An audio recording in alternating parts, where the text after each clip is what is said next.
హి ఓం నమ శివాయ్. ఓం నమ శివాయ్. ఓం శ్రీ భద్రకాళీ సమేత వీరభద్రస్వామిని నమో నమః. మాతృ పితృభ్యో నమః. ఆచార్య అతిథిభ్యో నమః. శ్రీమాత లలితా త్రిపుర సుందరయే నమో నమః.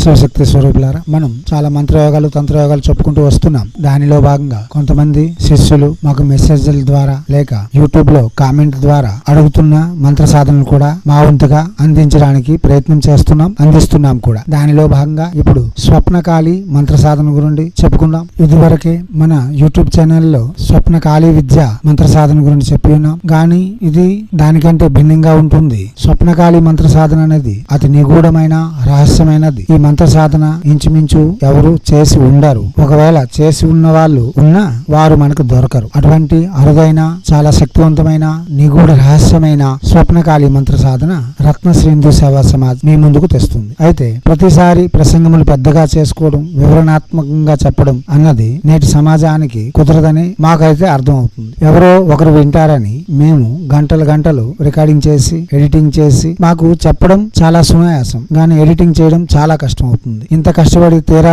అప్లోడ్ చేస్తే యూట్యూబ్ వాడికి మెమోరీ దండుగే గాని మీరైతే స్కిప్ చేసి చూస్తున్నారు. దానికి మాకు కొంచెం దుఃఖమే కలుగుతుంది. కాబట్టి మేము కూడా ఇప్పుడు ప్రతిదీ షార్ట్ కట్ లోనే అందిస్తాం. ఎవరికి కావాలంటే వివరణాత్మకంగా తెలుసుకోవాలంటే వారే మా దగ్గరికి వస్తారు, వివరాలు తెలుసుకుంటారు. ఏదైనా సరే అతి సునాయాసంగా తెలుసుకుంటే విలువ ఉండదు కదా. కాబట్టి మేము కూడా ఆ బాటలోనే ప్రయాణించేందుకు కంకణబద్ధులై తప్పనిసరి పరిస్థితుల్లో చేయవలసి వస్తుంది. దివాత్మ స్వరూపులారా, స్వప్నకాళి మంత్రం కాళీ ఉపాసకులకే సాధ్యం. దశమహావిద్యాది దేవతలలో ప్రప్రథమ దేవత అయిన శీఘ్ర ప్రసన్నతలో ముందు వరుసలో ఉన్న కాళీమాత యొక్క ఉపాసన మూల మంత్రమును పురస్కరణ విధులు గావించి తన గురువు వద్ద యజ్ఞము తర్పణము మార్జనాది విధులు గావించిన వాళ్ళకే ఈ మంత్ర సాధన సులభము సాధ్యం. మరి ఈ ఉపాసన చేయని వారు అనగా మహాకాళి యొక్క మూలమంత్ర ఉపాసన చేయని వారు మూలమంత్ర ఉపాసన చేసి గురువు వద్ద నుండి సకలం గ్రహించి తర్వాత ఈ మంత్ర జపం చేయండి. మీకు ప్రత్యక్షంగా విధులు చెప్పవలసిన అవసరం లేదు.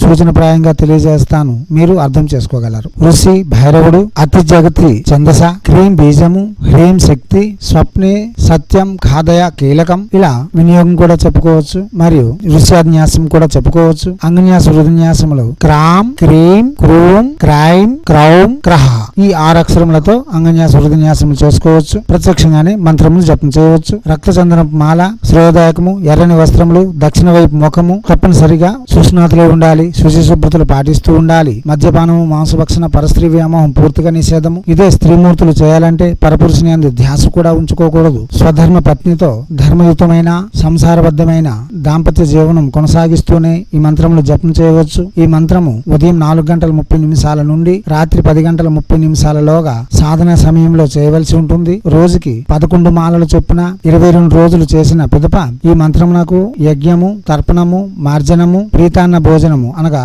మీ గురువు యొక్క శిష్యులకు గురువుకు ప్రీతాన్న భోజనం ఇచ్చి వారికి సంతసింపజేసి తర్వాత ఇదే మంత్రమును రాత్రి వేళ 11 గంటలు దాటిన తర్వాత 108 సార్లు జపం చేసి అంటే దక్షిణ వైపు ముఖంగా కూర్చొని 108 సార్లు జపం చేసి నేలపై పరుండి నిద్రించిన ఎడల మనం అడిగే ప్రశ్నలకు కాళీమాత స్వయంగా వచ్చి సమాధానం చెప్పగలదు. కాగా తగు మార్గములను నిర్దేశించగలదు. సమస్యలకు సమాధానం చెప్పగలదు. ఆమె వల్ల కాదు అన్నదానికి మార్గము కూడా చూపించగలదు. అంటే ఇంకా ఏమి సాధన చేస్తే ఇంకా ఎక్కువగా ఏమి చేస్తే ఆ సమస్యకు పరిష్కారమో ఆ పరిష్కారం కూడా తెలియజేయగలదు. ఒకవేళ మీరు సకల సమస్యలకు సమాధానం చేయించుకోవాలనుకునే వాళ్ళు పీఠమందే నిద్రించి మీరు ఈ మంత్ర జపం చేస్తే చాలు, శ్రీమాత కలలో కనిపించి సకల విధములైన సలహాలు ఇవ్వగలదు. తగు మార్గమును కూడా చూపించగలదు. గాని పురస్కరణ విధులు గావించిన తర్వాత ఇదే మంత్రమును రోజుకి 108 చొప్పున దక్షిణ వైపు ముఖంగా కూర్చొని జపం చేసి నిద్రిస్తూ ఉండాలి. కొంచెంగా కనిపిస్తున్న శ్రీమాతతో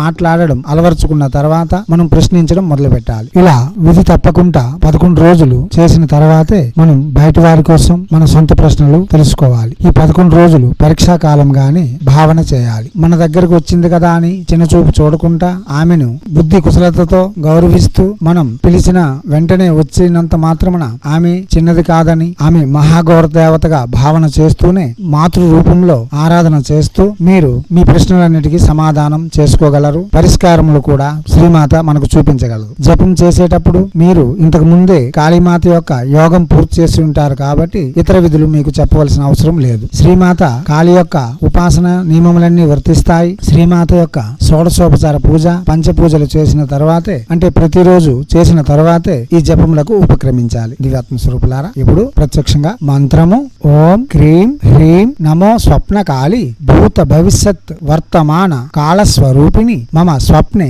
సత్యం ఖాదయ ఖాదయ హుం ఫట్ స్వాహ. మంత్రం మరోసారి ఓం క్రీం హ్రీం నమో స్వప్న కాళీ భూత భవిష్యత్ వర్తమాన కాళస్వరూపిణి మమ స్వప్నే సత్యం ఖాదయ ఖాదయ హుం ఫట్ స్వాహ.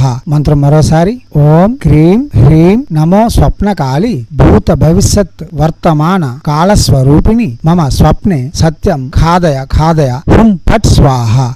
అక్షరములను సుస్పష్టంగా పలకాలి, దీర్ఘములను సుదీర్ఘంగా పలకాలి. వాచిక జపమే చేయాలి, మానసిక ఉపాంశ జపం పనికిరాదు. ఎటువంటి తొందరపాటు నిర్ణయములు తీసుకోకుండా ఆచరణ యోగ్యత కలిగిన సాధనలే ఎంచుకొని మనం చేయగలిగి చేస్తే కానిదంటూ ఏమీ ఉండదు. మీకు ఈ మంత్ర విషయములలోనూ శాస్త్ర విషయములలోనూ పూర్తి వివరాలు కావాలంటే మన డిస్క్రిప్షన్ లో ఉండే లింక్ ని క్లిక్ చేయండి. రత్నశ్రీ హిందూ సేవా సమాజ్ వెబ్సైట్ ఓపెన్ అవుతుంది. దానిలో సర్వ మంత్రములు యోగములు కూడా ఉన్నాయి, అది కూడా చూడవచ్చు. మరలా మీరు ఏ మంత్ర సాధనలు యోగములు చేయాలన్నా మా వద్దకు వచ్చి యజ్ఞములు యాగములు మరియు పరిహారములు కూడా చేసుకోగలరు. దివ్యాత్మ స్వరూపులారా, ప్రసంగములను వినండి, అవగాహన పెంచుకోండి. మన శత్రువులను నిర్జించడంతో పాటు మనం మన జీవితం ఉన్నతిగా పయనించేందుకు తగు మార్గములను కూడా నిర్మించుకొని సమాజంలో గౌరవప్రదమైన జీవనం గడిపేందుకు అవసరమైనవన్నీ చేకూర్చుకొని జీవించినంతకాలం హుందాగా జీవిస్తారని ఆశిస్తూ హైందవ సనాతన ధర్మ ఋషులు మనకు అందించిన విద్యలు వినియోగించుకోవడంలోను